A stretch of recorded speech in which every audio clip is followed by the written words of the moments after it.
అలాగే ముఖ్యంగా చాలామంది స్వామి గారు మేము ఎంత సంపాదించినా డబ్బులు మిగలడం లేదు స్వామి అని అడుగుతున్నారు.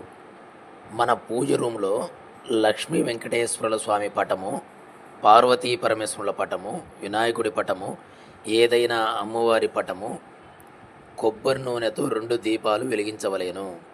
అలాగే సోమవారం రోజు రాహుకాలంలో అనగా ఉదయం 7:30 నుండి 9:30 వరకు శివాలయంలో స్వామివారికి ఎదురుగా భార్యాభర్తలు ఇద్దరూ కూర్చొని విప్పనూనెతో పిండి దీపం పెట్టవలెను. స్వామివారి అనుగ్రహం తప్పకుండా కలుగుతుంది. మన ఇంటిలో బీరువా ఉత్తర వైపు చూచున్నట్లుగా పెట్టుకోవలెను. నేను పైన వీడియో చూపిన విధంగా పూజా మందిరం అలంకరింప చేయవలెను. స్వామివారి ఆశీస్సులు ఎల్లప్పుడూ మనకు కలుగజేయును. అలాగే మంగళ, శుక్ర, శనివారములలో మాంసాహార మత్తు పానీయాలు స్వీకరించకుండా శుచిగా ఉన్నట్లయితే లక్ష్మీదేవి అనుగ్రహం మనకు కలుగుతుంది.